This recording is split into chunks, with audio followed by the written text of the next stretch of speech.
이 장면이 묘한 이유는 분명합니다. 시장이 좋을 때 미래를 외치는 건 누구나 할 수 있습니다. 돈이 넘치고 주문이 밀려들 때 연구개발을 늘리는 건 어렵지 않아요. 하지만 매출이 줄고 적자가 커지고 전기차 수요가 식는 순간에 우리는 다음 배터리로 간다고 말하는 건 완전히 다른 이야기입니다.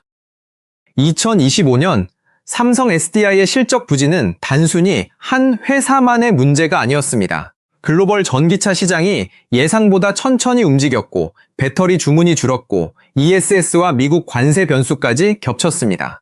쉽게 말해 한때 미래의 고속도로처럼 보였던 전기차 시장이 갑자기 진흙길로 바뀐 겁니다.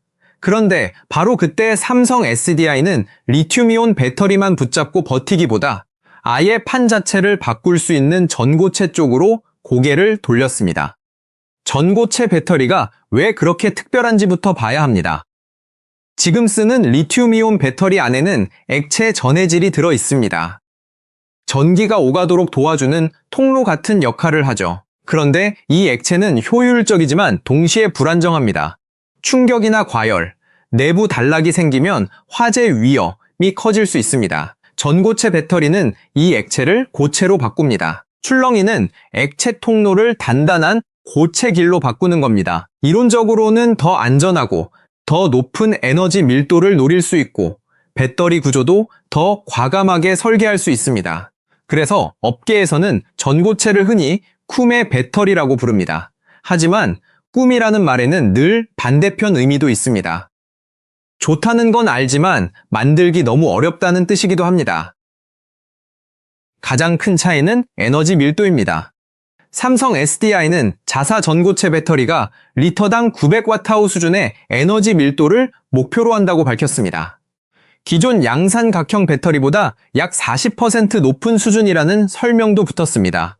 이 숫자가 왜 중요할까요? 배터리는 결국 같은 공간에 얼마나 많은 에너지를 담느냐의 싸움입니다. 같은 크기 배터리에 더 많은 에너지가 들어가면 전기차는 더 멀리 달릴 수 있고 로봇은 더 오래 움직일 수 있고 드론은 더 긴 임무를 수행할 수 있습니다. 사람 몸으로 치면 심장이 같은 크기인데 더 오래 뛰는 겁니다. 게다가 고체 전해질은 화재 위험을 줄일 수 있다는 기대를 받습니다. 전기차 화재 뉴스가 나올 때마다 소비자 불안이 커지는 상황에서 안전성은 단순한 기술 스펙이 아니라 시장 신뢰의 문제입니다. 그런데 이렇게 좋은 기술이 왜 아직 도로 위 전기차를 가득 채우지 못했을까요? 답은 간단합니다. 너무 어렵고 너무 비싸고 대량 생산이 까다롭기 때문입니다. 전고체 배터리는 실험실에서 성능을 내는 것과 공장에서 매일 수만 개씩 안정적으로 찍어내는 것이 완전히 다릅니다. 전극과 고체 전해질이 제대로 맞닿아야 하고 내부 저항을 낮춰야 하고 충전과 방전을 반복해도 균열이 생기지 않아야 합니다. 그리고 무엇보다 수율이 나와야 합니다. 100개를 만들었는데 절반이 불량이면 아무리 성능이 좋아도 사업이 되지 않습니다. 그래서 전고체 배터리는 오랫동안 곧 온다고 말만 무성했던 기술이었습니다. 도요타도 퀀텀 스케이프도 중국 기업들도 뛰어들었지만 진짜 양산의 문턱은 누구에게나 높았습니다. 삼성 SDI가 주목받는 이유는 이 문턱 앞에서 비교적 구체적인 시간표를 내놓았기 때문입니다. 삼성 SDI는 2022년 수원연구소에 한국 최초의 전고체 배터리 파일럿 라인인 S라인을 만들었고 2023년에는 그 라인에서 만든 샘플을 고객에게 공급했다고 밝혔습니다. 그리고 목표는 2027년 양산입니다. 여기서 중요한 건 연구 중이라는 말이 아니라 파일럿 라인, 샘플 공급, 고객 검증, 양산 목표라는 단계가 실제로 이어지고 있다는 점입니다. 미래 기술을 말로만 홍보하는 회사는 많습니다. 하지만 설비를 깔고 샘플을 보내고 고객의 반응을 받고 양산 일정을 잡는 회사는 훨씬 적습니다. 그래서 글로벌 완성차 업체와 배터리 업계가 삼성 SDI의 움직임을 유심히 보는 겁니다. 아직 왕관을 쓴 건 아니지만 결승선이 보이는 구간까지 온 것은 분명합니다. 하지만 여기서 삼성 SDI의 선택이 더 흥미로워집니다. 전고체 배터리라면 당연히 전기차부터 떠올리잖아요. 배터리 시장에서 가장 큰 돈이 굴러가는 곳이 전기차니까요. 그런데 삼성 SDI는 2026년 인터배터리에서 피지컬 AI, 그러니까 로봇과 항공 같은 새로운 응용처를 강하게 보여줬습니다. 휴머노이드, 로봇용 파우치형 전고체 배터리 샘플을 공개했고 2027년 하반기 양산 목표를 제시했습니다. 이건 전기차를 완전히 버리겠다는 뜻이 아닙니다. 오히려 더 영리한 우회로에 가깝습니다. 전기차는 배터리 용량이 너무 큽니다. 한 대에 수십 킬로와트가 들어가니 초기 전고체 배터리를 통째로 넣기에는 가격 부담이 큽니다. 반면 로봇은 작은 공간 안에서 높은 안전성과 긴 사용 시간이 중요합니다. 전고체가 처음 실력을 보여주기에 더 알맞은 무대인 셈입니다. 한번 이렇게 생각해 보세요. 세상에서 가장 비싼 신소재가 처음 나왔다고 합시다. 그걸 곧바로 대형 트럭 전체에 쓰려 하면 비용이 너무 커서 사업이 안 됩니다. 하지만 고급 시계나 항공 부품처럼 작지만 가격을 인정받는 곳에 먼저 쓰면 이야기가 달라집니다. 전고체 배터리도 마찬가지입니다. 처음부터 대중 전기차에 넣으려 하면 가격과 수율이 벽이 됩니다. 그러나 휴머노이드 로봇, 드론, UAM, 특수 장비처럼 작고 고성능이 중요한 시장에서는 비싼 배터리도 받아들여질 수 있습니다. 로봇은 사람 옆에서 움직이는 기계입니다.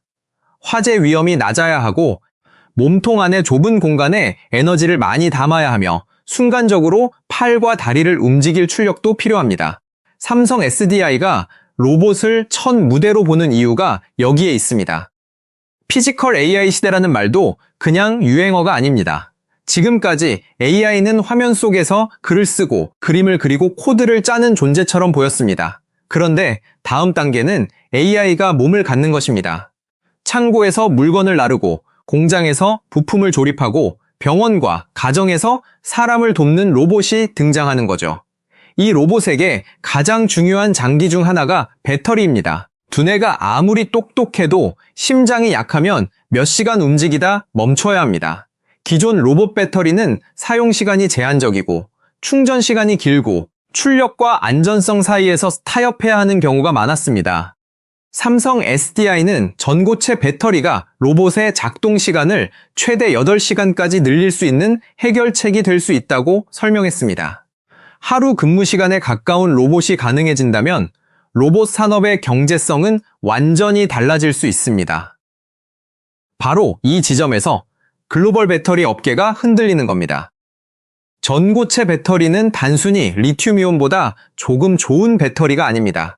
시장의 순서를 바꿀 수 있는 기술입니다. 지금의 배터리 산업은 중국 CATL과 BYD가 엄청난 규모의 리튬이온 생산 능력으로 세계를 압박하고 있습니다.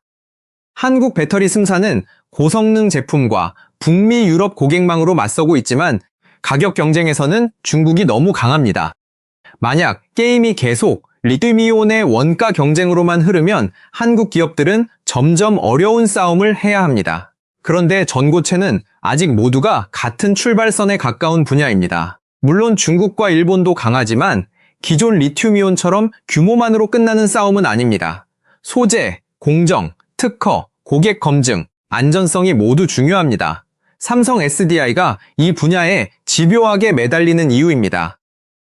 특히 중국의 추격은 삼성 SDI에게 가장 큰 압박입니다. 중국 기업들은 이미 반고체, 준고체, 전고체라는 이름을 붙인 다양한 배터리를 시장에 내놓거나 시범 적용하고 있습니다. 감펑, CATL, 웨이란 같은 기업들이 빠른 속도로 발표를 쏟아내고 있고 일부 중국 완성차 업체는 전고체 또는 반고체 배터리 탑재를 홍보하고 있습니다. 하지만 선언과 양산은 다릅니다. 진짜 문제는 대량 생산에서 품질이 안정적으로 나오느냐입니다. 전고체 배터리는 작은 결함 하나가 성능 저하와 수명 문제로 이어질 수 있습니다. 삼성 SDI가 조심스럽지만 구체적인 로드맵을 내놓는 이유도 여기에 있습니다. 먼저 로봇과 특수 시장에서 검증하고 점차 전기차와 더 큰 시장으로 가겠다는 방식입니다. 빠르게 외치는 것보다 오래 버티는 제품을 만드는 것이 더 중요하다는 계산입니다. 일본도 만만치 않습니다. 도요타는 전고체 배터리 분야에서 가장 오래 주목받은 기업 중 하나입니다. 수많은 특허를 보유했고 전고체 상용화를 오랫동안 준비해왔습니다. 일본은 한때 배터리와 전자소재에서 세계 최강이었습니다. 그래서 전고체에서도 일본이 가장 먼저 앞서갈 것이라는 시선이 많았습니다. 그런데 삼성 SDI가 2027년 양산 목표를 구체화하고 로봇용 전고체라는 새로운 응용처를 내세우면서 분위기가 달라졌습니다. 이건 일본을 완전히 제쳤다는 선언이 아닙니다. 하지만 한국 기업이 더 이상 추격자만은 아니라는 신호입니다. 과거 반도체에서도 일본이 앞서 있었고 디스플레이에서도 일본이 강했습니다. 그런데 한국은 몇 번이나 후발주자로 시작해 판을 뒤집었습니다. 전고체 배터리에서도 비슷한 장면이 다시 펼쳐질 수 있다는 기대가 생기는 겁니다. 여기서 BMW와의 관계도 중요합니다. 삼성 SDI는 독일 BMW와 오랜 기간 배터리 협력 관계를 이어왔습니다. 프리미엄 완성차 업체는 배터리를 쉽게 바꾸지 않습니다. 안전성과 품질, 공급 안정성, 장기 신뢰를 모두 따집니다. 전고체처럼 새로운 기술은 더더욱 그렇습니다. 샘플을 보내고 고객이 테스트하고 차량 적용 가능성을 검토하는 과정은 시간이 오래 걸립니다. 하지만 바로 그 긴 시간이 진짜 진입장벽이 됩니다. 아무 회사나 어느 날 갑자기 우리도 전고체를 만들었다고 말한다고 해서 BMW 같은 고객이 바로 채택하지는 않습니다. 이미 수년간 쌓은 품질 데이터와 신뢰가 있어야 합니다. 삼성 SDI가 전고체에서 가진 힘은 연구소 안의 성능 숫자만이 아니라 글로벌 완성차 업체와 쌓아온 검증의 역사입니다. 배터리는 결국 신뢰를 팔아야 하는 산업이기 때문입니다. 또 하나 놓치면 안 되는 시장이 ESS입니다. 전기차 수요가 둔화되는 동안 AI 데이터 센터와 전력망 안정화 때문에 에너지 저장 장치 시장은 빠르게 커지고 있습니다. 데이터 센터는 전기를 엄청나게 먹습니다. AI 서버가 늘어날수록 전력 수요가 폭발하고 전력망이 흔들리지 않도록 대형 배터리가 필요합니다. 삼성 SDI는 2025년에 미국 ESS용 LFP 배터리 공급 계약을 체결하며 이 시장으로도 방향을 넓혔습니다. 물론 ESS는 전고체만의 시장은 아닙니다. 하지만 큰 흐름은 분명합니다. 배터리 기업은 이제 전기차 하나만 바라보고 살 수 없습니다. 로봇, 데이터 센터, 항공, 선박 전력망까지 배터리가 들어갈 곳이 넓어지고 있습니다. 삼성 SDI가 전고체를 로봇과 피지컬, AI, 고성능 응용처에 연결하는 것도 이 흐름과 맞닿아 있습니다. 리튬이온 시대가 끝난다기보다 배터리의 무대가 훨씬 넓어지는 겁니다. 한국 정부의 배터리 전략도 이 변화에 힘을 싣고 있습니다. 로이터는 한국 정부와 주요 배터리 기업들이 2030년까지 전고체 배터리를 포함한 첨단 배터리 기술 개발에 20조 원을 투자하겠다고 발표했다고 보도했습니다. 이건 단순한 기업 연구가 아니라 국가 산업 전략입니다. 배터리는 전기차 하나의 부품이 아니라 에너지 안보, 미래 제조업, AI 인프라, 로봇 산업을 모두 묶는 핵심 부품이 됐습니다. 반도체가 디지털 경제의 쌀이라면 배터리는 움직이는 산업의 심장입니다. 그래서 한국이 이 분야를 놓치면 단순히 한 기업이 손해보는 것이 아닙니다. 미래 자동차, 로봇, 전력망, 방산, 항공산업의 주도권까지 흔들릴 수 있습니다. 삼성 SDI의 전고체 도전이 한 회사의 주가, 이야기로 끝나지 않는 이유가 바로 여기에 있습니다. 그렇다면 정말 리튬이온 시대는 끝나는 걸까요? 정확히 말하면 당장 끝나지는 않습니다. 리튬이온 배터리는 이미 거대한 생산 생태계와 낮아진 가격, 검증된 안전 기준, 수많은 공급망을 갖고 있습니다. 전기차, 스마트폰 ESS 대부분은 앞으로도 한동안 리튬이온을 쓸 겁니다. 전고체가 모든 것을 한순간에 대체하는 일은 없습니다. 하지만 시대가 바뀔 때는 언제나 먼저 균열이 생깁니다. 리튬이온은 대중시장에서 계속 버티겠지만 가장 높은 성능과 가장 높은 안전성이 필요한 시장부터 전고체가 들어갈 수 있습니다. 프리미엄 전기차, 휴머노이드 로봇, 항공 모빌리티, 군사용 장비 같은 분야가 먼저 바뀔 수 있습니다. 그러다가 가격이 내려가고 수율이 올라가면 더 넓은 시장으로 내려오는 겁니다. 왕좌가 하루아침에 무너지는 것이 아니라 가장 높은 자리부터 조금씩 나뉘기 시작하는 겁니다. 삼성 SDI 입장에서 가장 무서운 숙제는 여전히 수율입니다. 전고체는 좋은 성능을 한두 개의 샘플로 보여주는 것보다 같은 품질을 수만 개, 수백만 개 반복해서 만들어내는 것이 훨씬 어렵습니다. 고체 전해질과 전극 사이의 접촉이 조금만 어긋나도 성능이 떨어질 수 있고 미세한 균열이나 압력 조건도 문제가 될 수 있습니다. 공정 하나하나가 까다롭고 장비도 새로 맞춰야 합니다. 그래서 양산선언은 출발선일 뿐입니다. 진짜 승부는 양산 라인에서 불량률을 낮추고 고객이 요구하는 수명과 안전성을 만족시키고 가격을 내려 상업성을 확보하는 데 있습니다. 이 벽을 넘지 못하면 아무리 멋진 전고체라도 실험실의 스타로 끝날 수 있습니다. 삼성 SDI가 2027년을 말했지만 시장은 그 이후 실제 품질과 공급 능력을 냉정하게 따져볼 겁니다. 가격도 피할 수 없는 문제입니다. 전고체 배터리는 아직 소재와 공정 비용이 높습니다.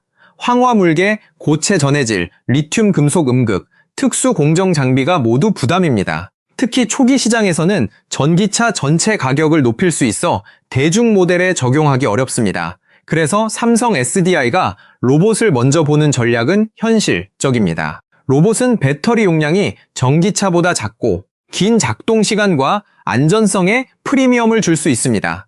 고급 기술은 처음부터 값싼 시장으로 가기 어렵습니다.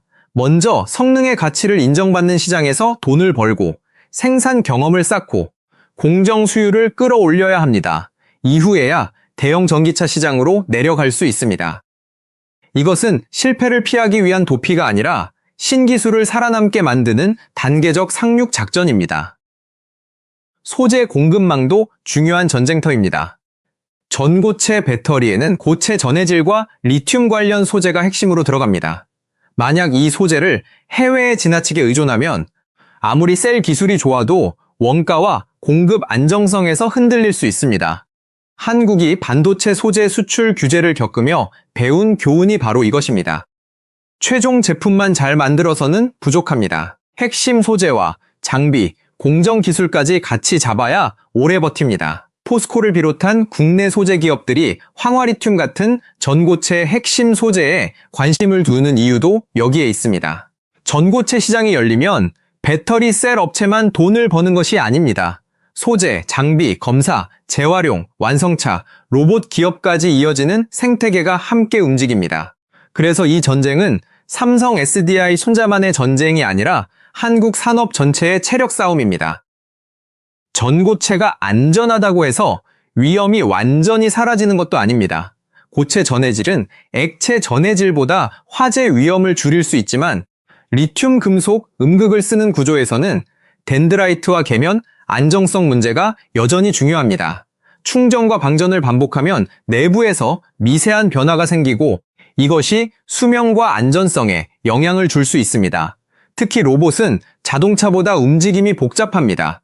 팔과 다리를 움직일 때 순간적으로 높은 출력이 필요하고 충격과 진동도 많습니다. 사람 옆에서 작동하기 때문에 안전 기준은 더 엄격해질 수 있습니다. 전고체가 로봇의 심장이 되려면 단순히 오래 가는 것만으로는 부족합니다. 넘어지고 부딪히고 고온과 저온을 오가는 현실 환경에서도 안정적이어야 합니다. 이 검증을 통과해야 진짜 시장이 열립니다. 그럼에도 시장이 삼성 SDI를 주목하는 이유는 명확합니다. 지금 배터리 산업은 너무 오래 전기차 하나만 바라봤습니다. 전기차가 잘 팔릴 때는 모두가 웃었지만 전기차서 성장률이 둔화되자 배터리 회사들의 약점이 드러났습니다. 삼성 SDI는 그 충격을 실적으로 맞았습니다. 하지만 동시에 이 회사는 다음 무대를 준비하고 있었습니다. 전고체, 로봇, ESS, 피지컬 AI, 프리미엄 전기차라는 새로운 조합입니다. 모두가 같은 도로에서 속도 경쟁을 할 때 삼성 SDI는 옆에 아직 포장되지 않은 길을 보고 있었던 셈입니다. 물론 그 길은 위험합니다. 길이 끊겨 있을 수도 있고 공사가 오래 걸릴 수도 있습니다. 하지만 성공한다면 경쟁자가 적은 새, 시장을 먼저 차지할 수 있습니다. 위기 속에서 가장 위험한 선택이 때로는 가장 큰 반전의 씨앗이 됩니다. 이 이야기는 한국 산업의 오래된 패턴과도 닮았습니다. 한국은 항상 늦게 시작했습니다. 반도체도 일본과 미국이 먼저였고, 배터리도 일본이 앞서 있었고, 자동차도 유럽과 미국이 오래 지배했습니다. 하지만 한국은 뒤늦게 들어가도 생산 기술과 집요한 투자, 고객 신뢰를 쌓아 결국 판을 흔들었습니다. 전고체 배터리에서도 같은 질문이 나옵니다. 이번에도 한국이 후발주자의 역전을 만들 수 있을까요? 아니면 중국의 규모와 일본의 기술 축적 앞에서 중간에 멈출까요? 답은 아직 나오지 않았습니다. 하지만 한 가지는 분명합니다. 삼성 SDI가 2025년의 거대한 적자에도 전고체 양산 시간표를 접지 않았다는 사실은 이 기술을 단순한 홍보용 미래가 아니라 생존 전략으로 보고 있다는 뜻입니다. 회사가 흔들릴수록 진짜 승부수는 더 선명하게 드러납니다. 결국 리튬이온 시대 끝나나? 라는 질문의 답은 이렇게 정리할 수 있습니다. 리튬이온은 당장 끝나지 않습니다. 하지만 리튬이온만으로 모든 미래를 설명하던 시대는 끝나가고 있습니다. 전기차 시장은 느려졌고 로봇과 AI 데이터 센터와 전력망이 새로운 배터리 수요를 만들고 있습니다. 안전성과 에너지 밀도, 작동 시간이 더 중요한 시장에서는 전고체가 먼저 들어갈 수 있습니다. 삼성 SDI는 바로 그 틈을 노리고 있습니다. 모두가 전기차 시장의 둔화만 보며 한숨을 쉴 때 이 회사는 로봇의 심장이라는 새로운 자리를 바라봤습니다. 실패하면 비싼 꿈으로 끝나겠지만 성공하면 리튬이온 이후에 첫 번째 강력한 문을 여는 회사가 될 수 있습니다. 그래서 글로벌 배터리 업계가 흔들리는 겁니다. 단순히 새 배터리가 나온 게 아니라 배터리가 쓰이는 세상의 순서가 바뀌고 있기 때문입니다. 마지막으로 처음 장면을 다시 떠올려 보겠습니다. 1조 7천억 원이 넘는 영업 손실을 기록한 회사가 있었습니다. 전기차 수요 둔화에 흔들리고 투자자들의 의심을 받고 시장에서는 배터리 업계의 겨울을 말했습니다. 그런데 그 회사가 전고체라는 가장 어려운 기술을 들고 로봇과 피지컬 AI 시대의 문 앞에 섰습니다. 삼성 SDI의 도전은 아직 완성된 승리가 아닙니다. 하지만 위기 속에서 다음 판을 먼저 보려는 시도라는 점에서 강한 의미가 있습니다. 언젠가 공장과 병원, 물류센터와 가정에서 사람처럼 움직이는 로봇이 일하고 그 안의 심장이